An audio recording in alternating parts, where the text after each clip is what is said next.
Tonight, a marble and glass empire collides with a paper cup kind of courage. When a plus-size single-mom janitor pulls a child from a smoking elevator, she's rewarded with rumors, blame, and a brutal firing from the icy CEO. But the truth has teeth. A whispered, "She saved my life," cracks the perfect facade, forcing two mothers to face their fears, one about control, the other about being seen. Panic attacks, raw footage, and a second, life-or-death rescue turn enemies into reluctant partners, building a safety movement that starts with one simple lesson. Breathe first. Stay to the end for the moment that redefines family, forgiveness, and what real strength looks like. When kindness saves more than a life, it saves a future. The lobby of Vailtech was a cathedral of glass and quiet judgment. Marble floors reflected the winter light in strict white plains.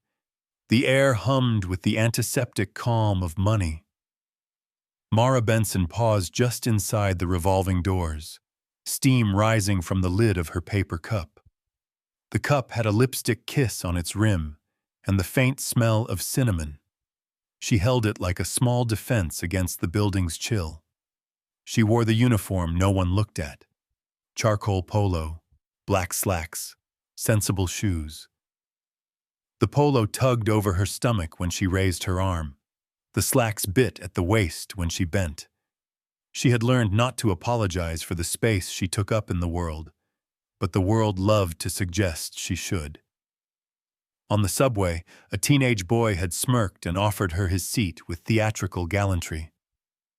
"For two," he'd said. Laughter from his friends. Mara had smiled, said thanks, and sat. She had promised herself years ago never to gift strangers her pain. She checked the time. 4:58 a.m. Night shift quiet. In the suede black hours while Manhattan slept, Mara mopped corridors, emptied bins, replaced the limp plastic sleeves on the spider-legged ficus in the atrium.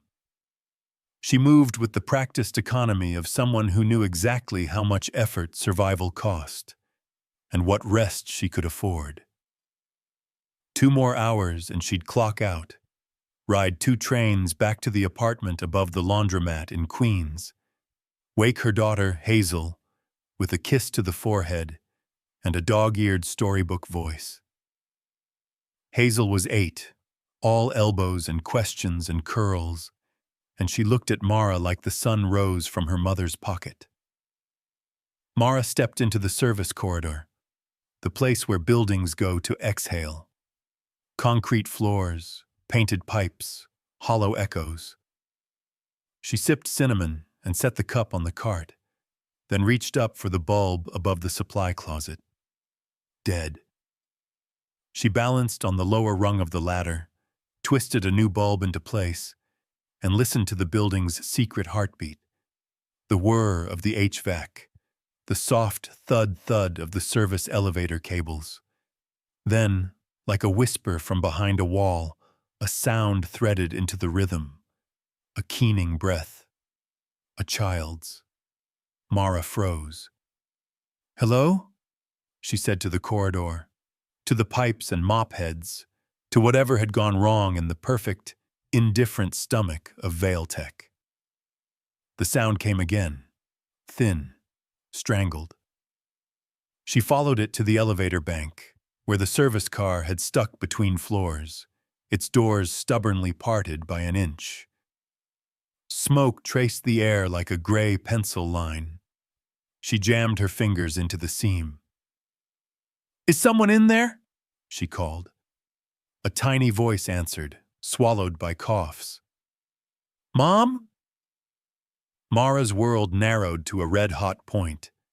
She wedged her shoulder and heaved. Muscles remembered the free clinic nights, the weekend EMT volunteer shifts from the life before Hazel, before the second job, and the knowing exactly how much groceries cost.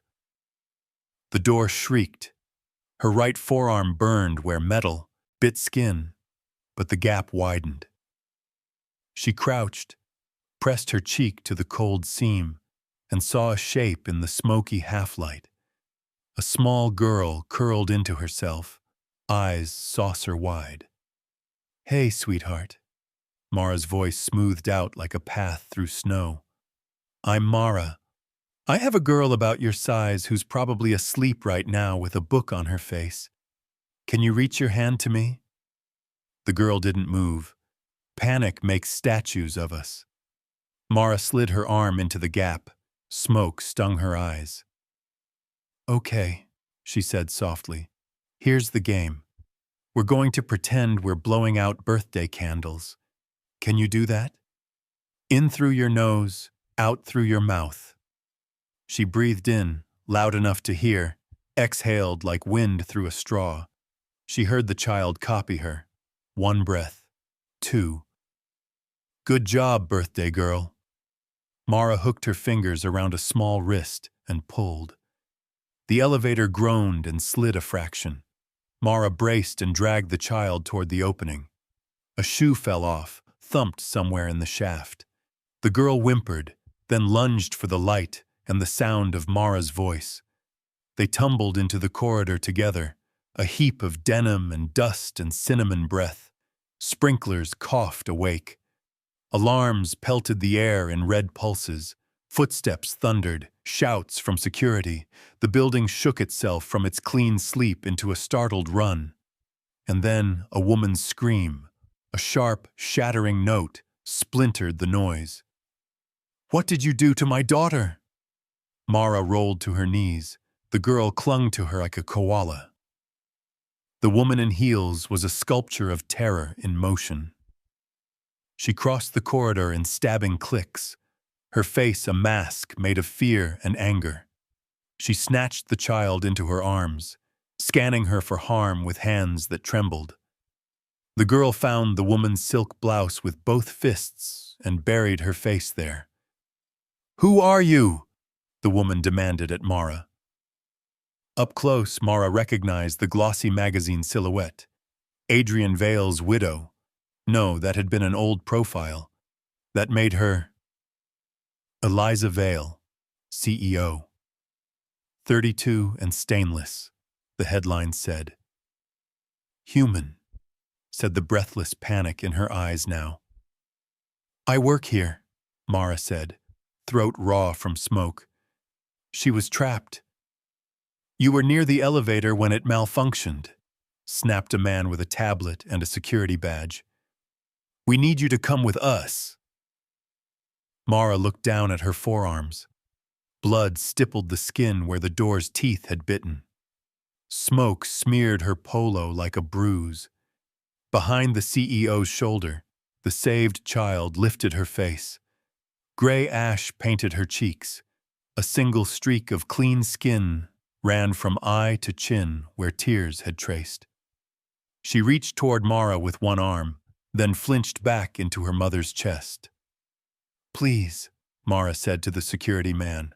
"I'm fine, she needs—" "We'll handle my daughter," Eliza Vale cut in.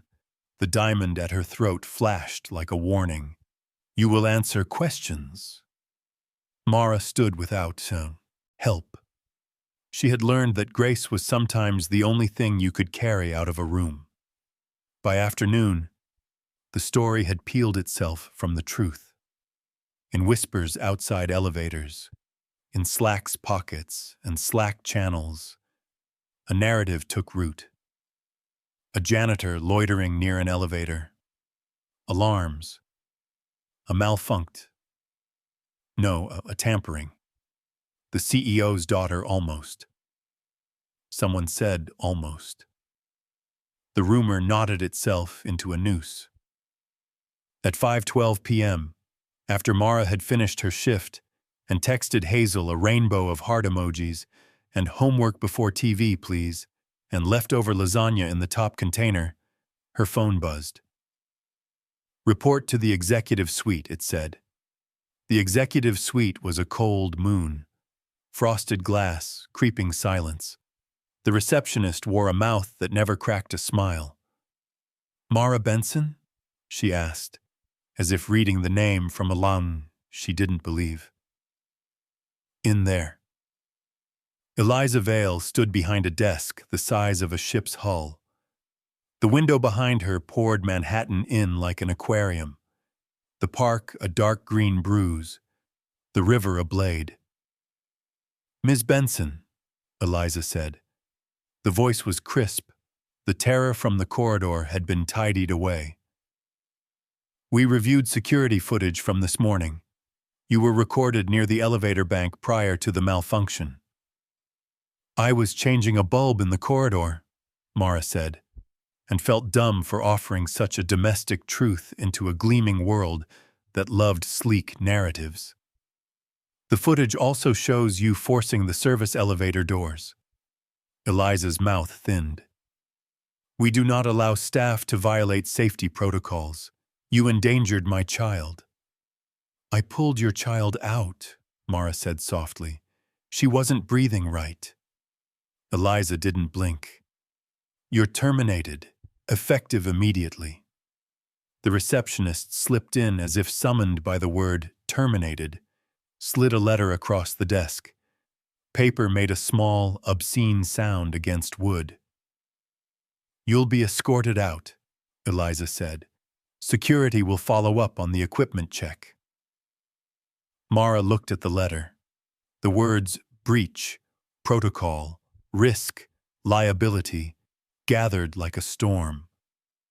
She folded the paper with careful, maternal hands, the way she folded Hazel's school notices into the deal with later drawer. Her throat filled. She swallowed the swell back down. There would be a grocery list to rewrite, a rent due with less time between zeros. She thought of Hazel's sticky hands and big heart, and how children can feel the weather inside your bones. A small sound rustled from behind the frosted glass wall that partitioned the suite from the hallway. A face appeared, pressed to the clear corner. A child's face peering into a fishbowl. The girl from the elevator, hair damp from a hurried bath, eyes still rimmed with smoke's faint sting. Mom? The child said, the word quivering into the room. Why did you fire her? She pointed at Mara with a hand that shook. She saved my life. Silence fell like snow. The receptionist looked at the carpet as if a stain had formed. Eliza Vale's composure flickered, a candle in sudden wind. Mira, she said, voice dropping into maternal. You shouldn't. Her name is Mara, the girl said fiercely, and in that small correction, a truth cracked the glass. Mara held the child's gaze a second. It's okay, she said. You're okay. That's what matters. She left the letter on the desk, because sometimes you leave the hurt exactly where it's tried to live. She walked out without watching her own reflection in the glass. She was tired, and the world held her tired like a thing to measure. Still, she carried herself like a woman whose daughter believed in the son of her. On the subway home, a man across from her slid his eyes over her body like a cheap scan. Rough day? He smirked, at once a question and a practice. Mara met his eyes and said, I am going home to a person who thinks I'm wonderful. It didn't change his mouth, but she felt the balance shift in her own. Hazel had left a plate out and a note propped against a glass of milk. Mom, I did the math and the reading and fed the cat, it said, studded with stars. Lasagna is good.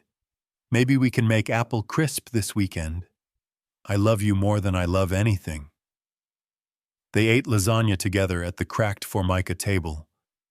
Tell me 3 good things, Mara said, as always. Okay, Hazel said. 1, I got a gold sticker. 2, I learned how to whistle, kind of. 3, you came home. Mara slept a handful of hours that night. The kind of sleep you borrow and pay back later with interest. She woke with the taste of smoke in her throat, and the memory of a child's face pressed to glass in a room that smelled like money. Somewhere uptown, a woman stared at a different ceiling and saw the same face and the same room and the same moment when a child's word vibrated the neat architecture of certainty. Somewhere uptown, a woman who had inherited a building learned that knowing the floor plan didn't mean you knew what a fire would become inside it. Eliza Vale's penthouse was a gallery of expensive emptiness. The furniture was curated, the views extraordinary, and the rooms had the eerie quiet of magazine photos. She had designed her life to be untouchable in the wake of the accident, the year the car creased like paper and the world turned to glass. She had built a fortress of meetings and metrics and carefully sharpened decisions. Vulnerability became a currency she never traded. But fortress walls will not keep out the particular knock of a child's voice saying a stranger saved her life. In the morning light, with coffee cooling untouched and Manhattan doing its busy heartbeat below, Eliza watched the footage. Not the sanitize and summarize clips her assistant Wren had assembled with bullet points and conclusions. She watched the raw feed from the corridor camera, the angle with too much, ceiling, the soundtrack of building breath. She watched Mara in frame, round-shouldered and efficient, a woman who had learned to tuck herself away so others could keep their illusions of seamlessness. She saw her pause, tilt her head, listening. She saw her run. She watched Mara's fingers jam into the seam of the door, forearms straining, jaw set. She watched the moment the world almost chose grief and then chose breath instead. She watched her daughter pulled into light by a stranger who spoke with the kind of voice that comes only from someone who has been the difference between panic and survival before. Mara wasn't reckless. She was necessary. Eliza played it again. The truth embarrassed her with its clarity. Shame had a taste. It was metallic and medicinal. There was another file on Wren's email, one she had not opened. Mara Benson, HR record. She clicked. Form RE1189. Work history. Checkboxes for performance issues, none. Warnings, none. Addendum, volunteer EMT certification, lapsed 5 years ago. Letters from supervisors at 2 previous jobs. Reliable, compassionate, goes beyond. The phrases HR uses to speak the human without confessing it aloud. Eliza closed the laptop and pressed her palms into her eyes until stars burst behind the lids. She had seen Mara's body and assumed familiarity with danger. She had seen a uniform and missed a life. Worst, she had let her own fear write policy in minutes. When bodies remember disaster, minds like to prove they're in charge. Mira padded into the kitchen in sock feet. Her hair stuck up in royal disarray. She still smelled faintly of smoke and bubble bath. "Mom," she said, and the single syllable contained accusation, love, dependence, and a question. "I'm sorry," Eliza said before anything else. The words were clumsy and enormous, and she felt ridiculous for how much it cost to lift them. "You were brave. She was brave. I made a mistake." Mira blinked and then, because children believe in repair the way adults believe in disasters, nodded against Eliza's thigh. "Can we thank her?" she asked. Eliza Vale was a woman who summoned cars with an app and people with calendars. Sarcasm and distance were her native instruments. Gratitude, done right, requires a rival without armor. It is, annoyingly, the art she had neglected in her pursuit of being formidable. "Get dressed," she said gently. We're going to Queens. Wren disapproved. Eliza could feel it vibrating through the phone. We can email, Wren said. We can offer. I'm going to her home, Eliza said. Find me the address. Of course, but… Wren paused, then ventured into the unsafe. Press could… There will be no press, Eliza snapped, and then she softened, the tone feeling new in her mouth. Wren, please just send the address. The building in Queens looked like it had seen too many winters and not enough maintenance. The mailbox labels were ghosted with names written and scratched and written again. A man with a soft belly and a pit bull nodded on the stoop. Eliza's heels felt silly on the stairs, so she carried them, her feet in thin stockings learning the democracy of concrete. The door opened on the third knock. Hazel's smile filled the threshold. Hi, she said, looking at the woman with the suit folded over her arm and the girl with the serious eyes beside her. Are you selling something? If it's cookies, we can buy too. We're not selling anything, Eliza said, caught off guard by the sheer proportion of warmth Hazel radiated. We're here to see your mom, if she's home. Mom! Hazel sang into the dim apartment. A fancy lady and a not fancy kid are here. She winked at Mira, who giggled despite herself. The giggle sounded like the first safe thing in days. Mara appeared in the narrow hallway with a dish towel in her hand and composure in her spine. For a second, Eliza saw the corridor again, the lowered center of gravity, the competence you can't fake. Up close, Mara's eyes were the color of river water right before rain, kind when they didn't have to be. Ms. Vale, Mara said, tone neutral. You found me. May I? Eliza began, and stopped. She moved toward apology like a person who had always been allowed to skip to the front and had finally encountered the first honest line. I watched the footage I didn't watch yesterday, she said.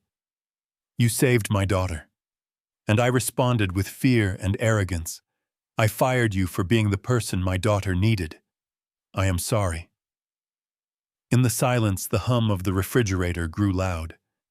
Hazel leaned and whispered, not quietly, to Mira. Adults are weird, right? Mira's mouth twitched like a smile wanted to happen and didn't know if it was allowed. Mara folded the towel, unfolded it, folded it again. Coffee and cinnamon hung in the air, the kind of smell that suggests a home is a verb, not a place. I didn't come to your office for gratitude, she said. I do my job. Your daughter was in trouble. That's not a headline. Eliza's throat tightened. My offer is this, she said, and tried to make the words ordinary. Your job back, higher pay, a track to supervisory if you want it, and… She flinched at her own instinct to fix with money. But first… She stopped, tried again. But first I want to know what you need. Mara looked not at Eliza, but at each girl in turn. What I need, she said, is for my daughter to keep believing that when you do the right thing, being seen isn't the point. But it's not a punishment either. And I need to know that whatever happens to me next month, there's a plan for Mira. She stumbled on the name, then caught it. Something like respect had already begun to root in her mouth. For children like her who panic quiet instead of loud. Eliza studied Mara's face and saw not a story that solved itself in an appointment, but a world where people don't get to press pause. She thought of her own competence, of boardrooms where she could conjure budgets with a sentence. She thought of the clinics underfunded to death, 15 subway stops from places with white couches and glass bowls of orchids. The solution arrived obvious as a window newly cleaned. Safety training that wasn't just a PowerPoint compliance click-through, but a lived skill. And Mara knew how to speak the language of breath when the world was burning. "Come back," Eliza said, "but not to mop floors. Come back to build something that keeps people safe in the first place. Write the drills, lead the trainings, take the lapsed EMT certification and make it current on our dime. Teach all of us what to do when the building's perfect lines fail." Mara's expression was half surprise, half careful. She had been offered savior stories before. They often came with hooks you didn't see until you were tangled. "You can put my name on a program," she said, "but you can't put it on your conscience. I won't be a sticker you slap over a crack." "Then don't be," Eliza said. "Be my teacher." Hazel clapped, because 8 is old enough to understand fairness and young enough to trust it. Mira reached her hand toward Mara, as if to test whether the gravity that pulled her out of an elevator also worked on afternoons.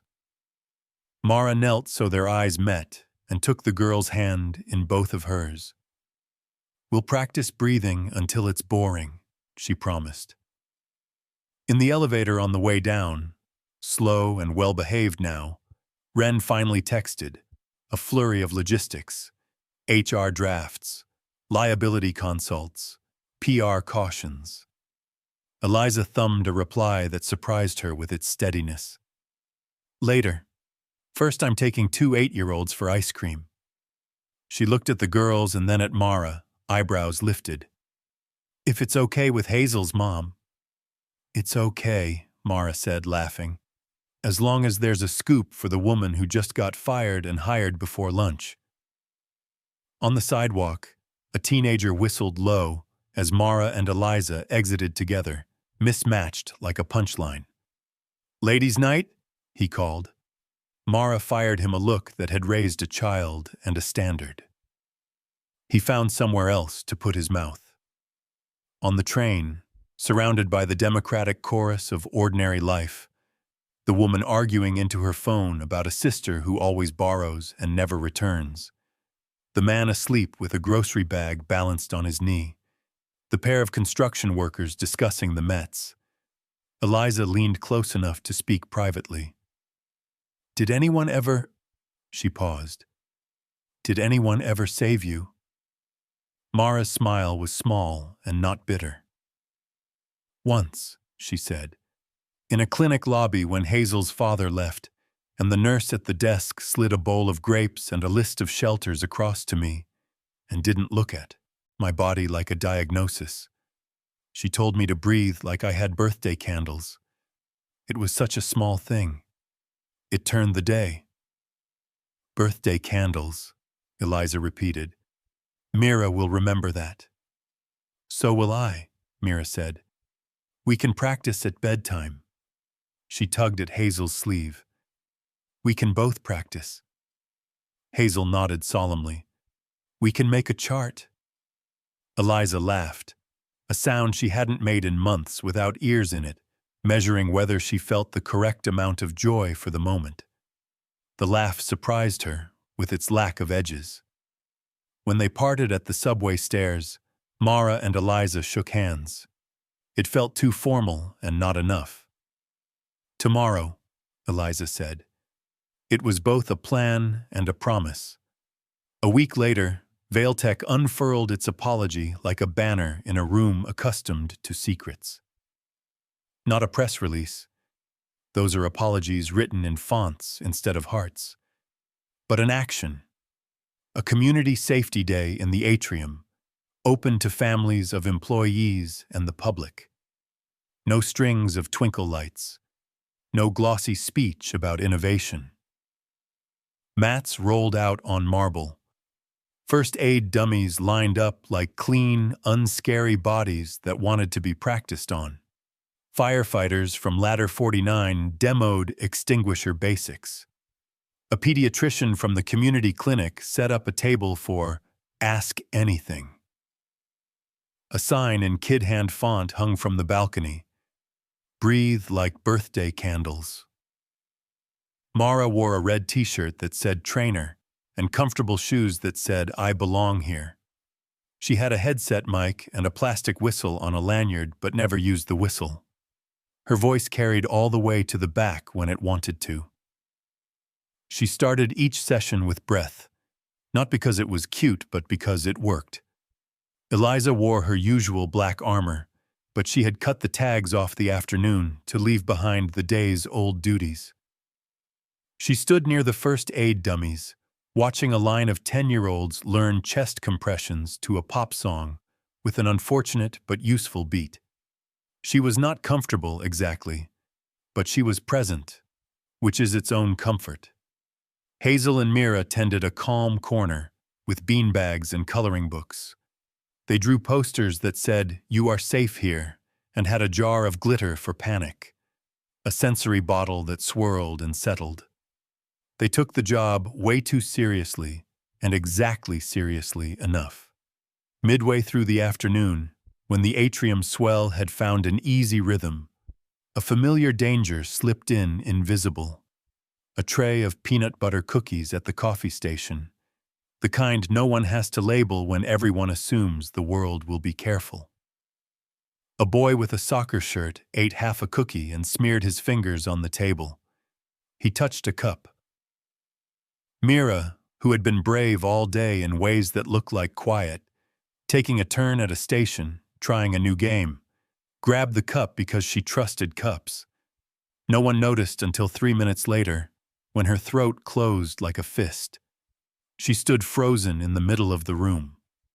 The world blurred at the edges. Sound went underwater. Hazel saw her because Hazel had appointed herself Mira's lifeguard the second they met. She sprinted to Mara, who was demonstrating the Heimlich on a chair. "Mom," she gasped, "Mira can't breathe." Mara didn't run. She moved. Motion with meaning. "Allergic?" she asked over her shoulder. "Peanuts," Eliza said, voice instantly hoarse. Her heels skidded on marble as she reached her daughter. "Epi-pen in my purse and—" "Not anymore," Mara said, already kneeling. "No time to dig. We trained for this." She snapped her fingers without looking. "You," she said to the firefighter at the extinguisher station. "911, now. Tell them anaphylaxis. 8-year-old, conscious." She took Mira's chin in her hand with infinite gentleness. "Sweetheart," she said, the words slow and anchoring. "Eyes on me. In through your nose if you can. Out like we practiced. Like birthday candles." Mira's eyes fluttered in terror, a wheeze like a small storm. Hazel's hand found hers, tiny and fierce. "Breathe with me," she whispered. 1, 2. Eliza's purse shook in her hands as she yanked the zipper and dumped contents onto the floor. A wallet, hand sanitizer, a lipstick, a tiny stuffed elephant, 3 granola bars that might as well have been rocks. The Epi-pen slid under the bench on the spill of a compact. A stranger, no, not a stranger, the janitor from floor 7 who always left the bathrooms smelling like citrus, threw himself flat on the floor and shoved his arm under to grab it. He slid it to Mara like a relay baton. Mara had already rolled up Mira's sleeve.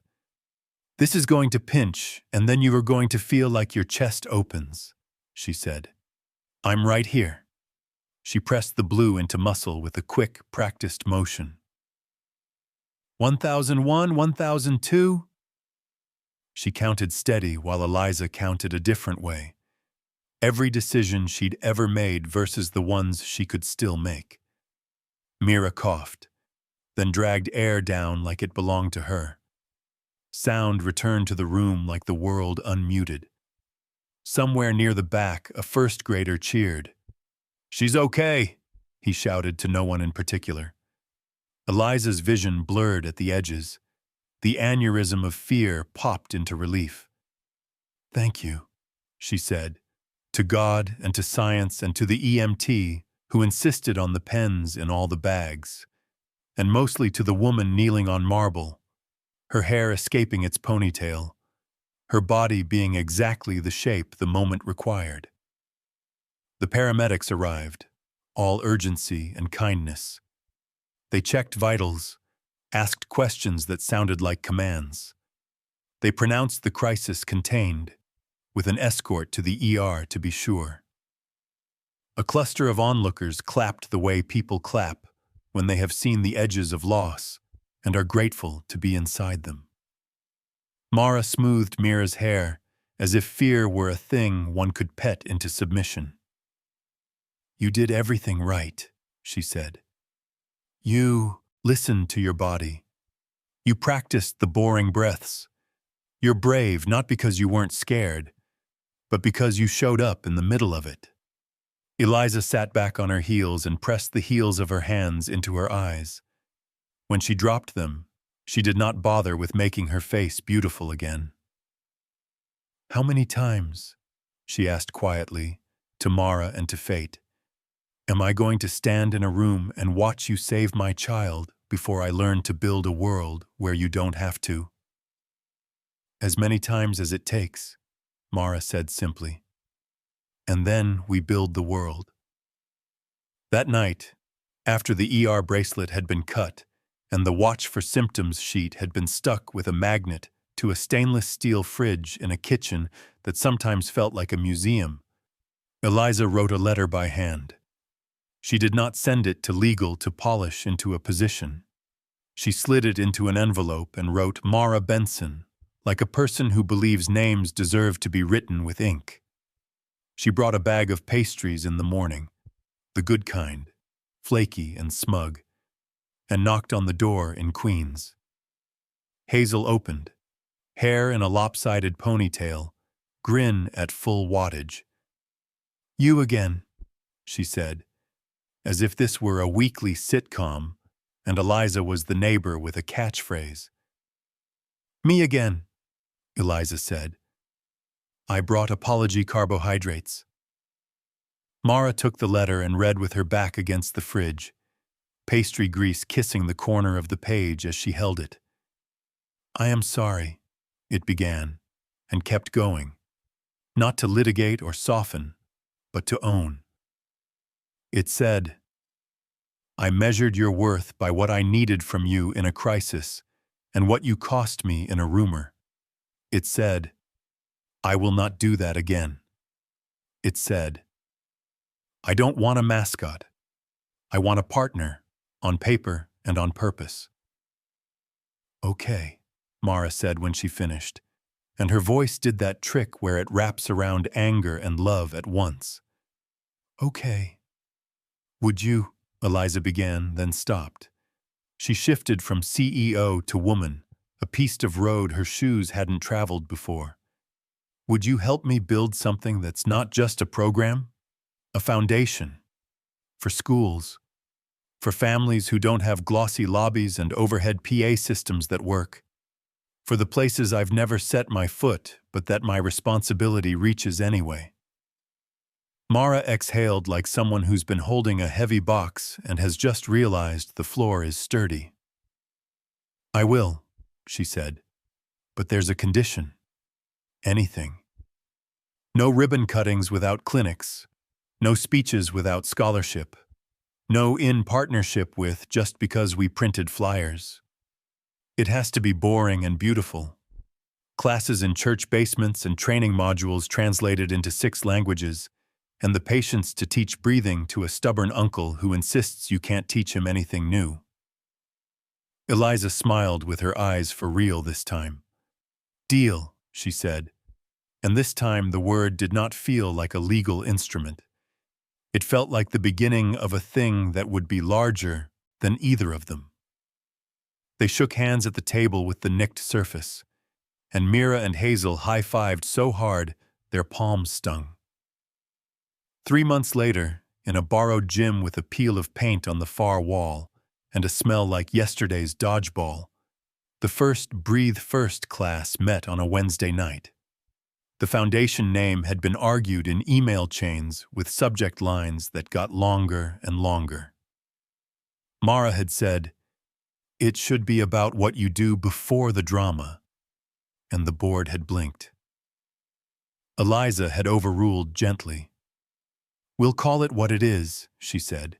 We'll teach what saves people before sirens. The room was a map of the city, not the postcard gloss, but the streets where kids learned the politics of the playground and adults perfected the art of endurance. A grandmother with a flowered headscarf. A gas station cashier in navy polyester. 2 teenagers with knuckles tattooed and nervous eyes. A father who looked like he could lift a car. And a father who looked like a stiff wind would wreck him. A teacher. A man on work release whose parole officer sat against the wall pretending not to be watching for reasons other than safety.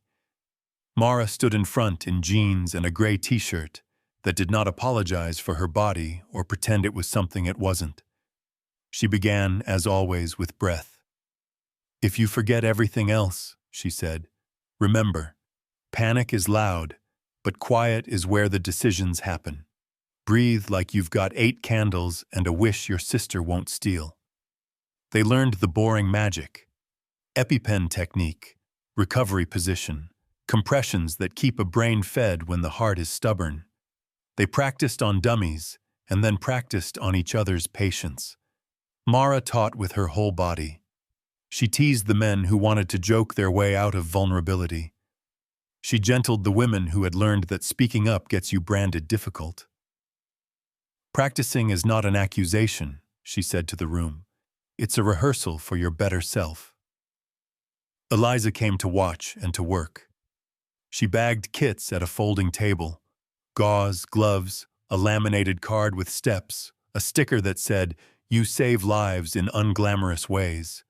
She passed out granola bars, the safe kind, with a sign that announced allergies welcome and an ingredient list in large font.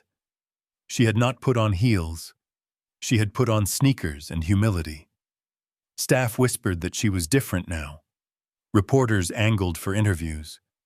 She ignored both and counted the number of times someone smiled privately and wrote those into her own ledger. Hazel and Mira ran a childcare corner in the stage-left nook under the busted scoreboard, read a loud voice trading off in a steady cadence. Between books, they stood on chairs and demonstrated the breathing bottle, glitter swirling, settling, swirling again, while a half circle of preschoolers echoed their count.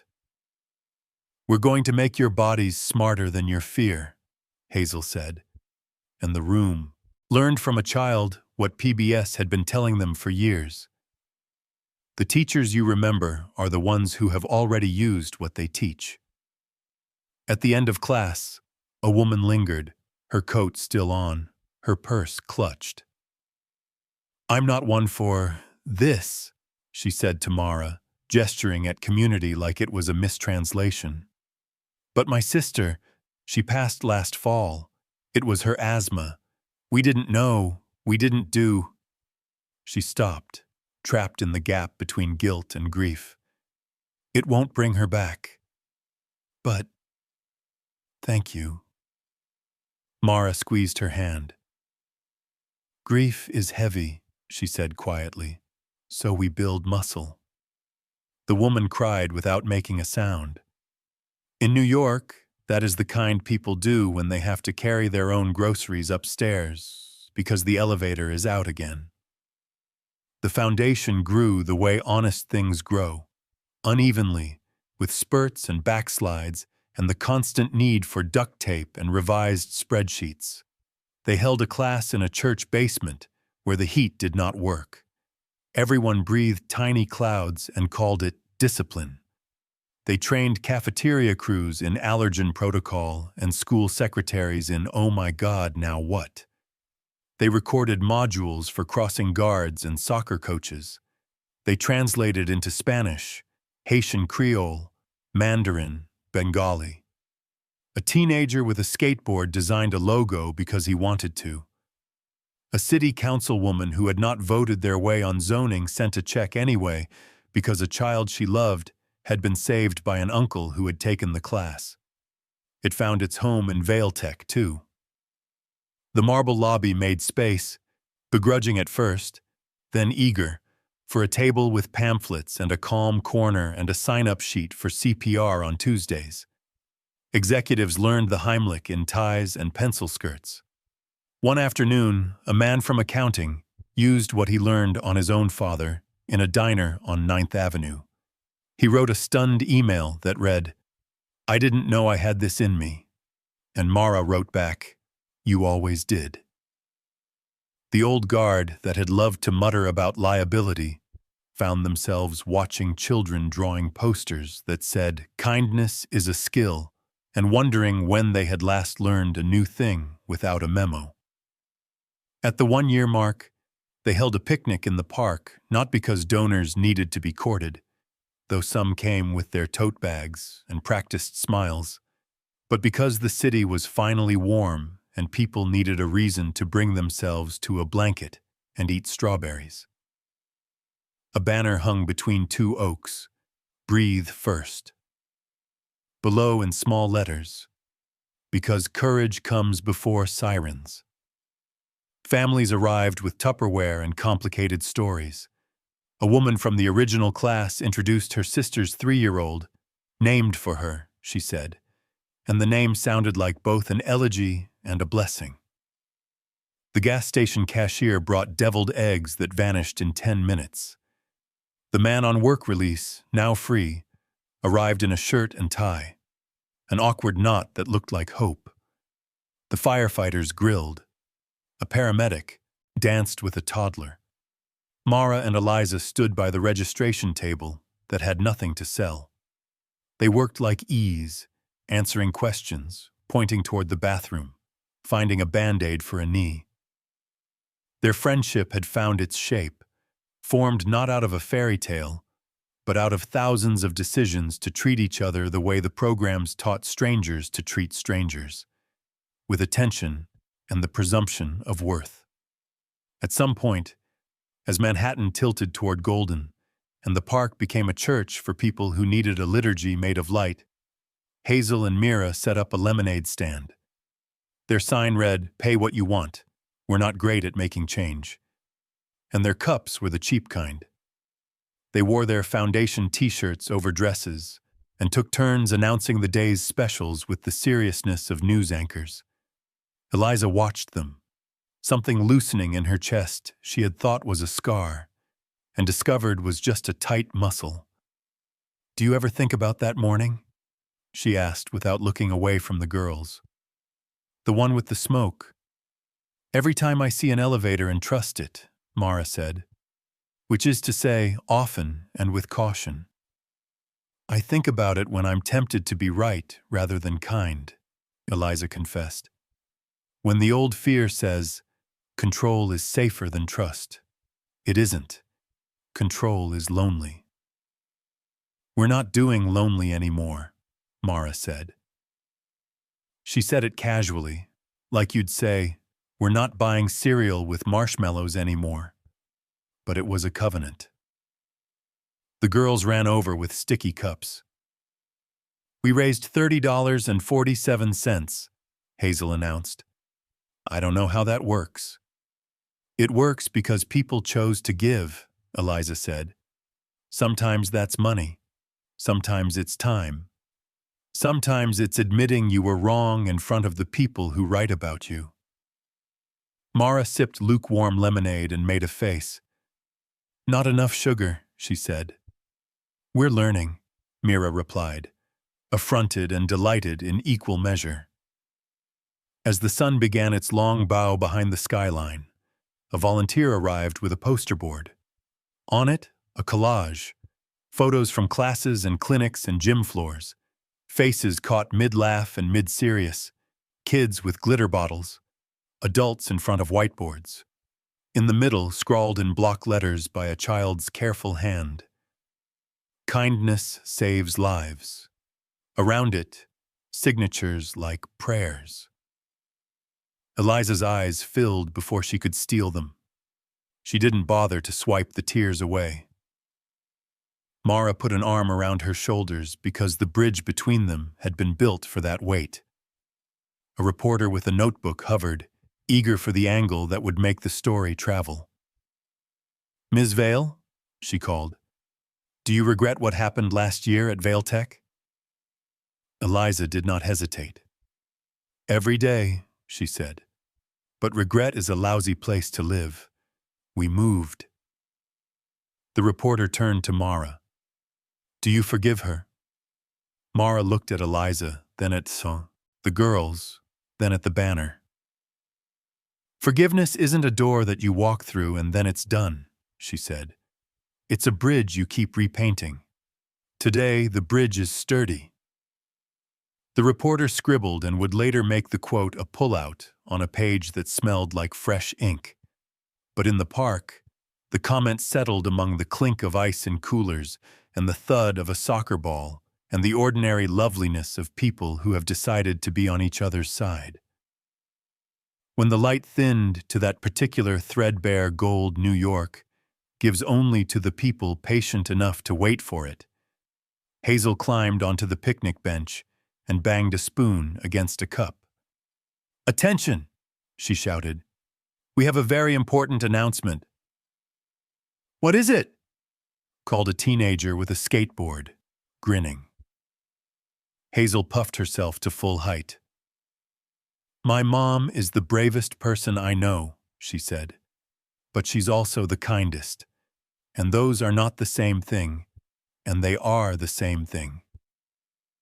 She looked at Mara like a person checks the address on their home before walking in. "I love you, Mom."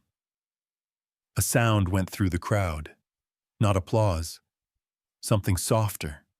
An intake of breath, maybe, that collects itself and says, "We see you." Mara laughed, wiped her eyes with the heel of a hand, and bowed like an actor caught off guard by a curtain call. Eliza stepped forward and bowed too, not as a CEO and not as a woman who had learned how to survive beautiful rooms, but as someone taught by a janitor about what it means to save a life. You show up, you breathe, you refuse to let shame be the loudest voice in the room. They sat on a blanket as the sky went from gold to blue to a city's version of stars. The girls lay on their backs and counted planes. Nearby, someone strummed a guitar, badly, but sincerely. The banner's edges flapped in a soft wind. "Sometimes the people who change your life aren't the ones you thought you needed," Eliza said softly. "They're the ones the world teaches you to overlook," Mara finished. Her hand found Eliza's. Not romantic, not performative. Just the human version of a seatbelt. Worn because the world is wild and we choose each other in it. Home, it turned out, was not the penthouse or the walk-up, not marble or formica. It was the space under a borrowed oak tree, with paper cups and sticky-faced children, and the kind of fatigue that tastes like purpose. It was a foundation that would train thousands and never be finished, because the work of teaching people to breathe in disaster never is. It was the sense, as the city kept its relentless rhythm around them, that everything important was being decided in small, unglamorous moments, in halls and gyms and apartments that smelled like cinnamon, in rooms where body shaming turned into body tending, where uniforms were costumes that didn't say a thing about the character underneath. A year from now, there would be more stories. Letters slid under doors, emails with shaky thanks, a kid who wore a foundation pin at graduation. That night, there was a blanket, a poster, a promise. Bridges, not walls. Breath before sirens. Kindness before headlines.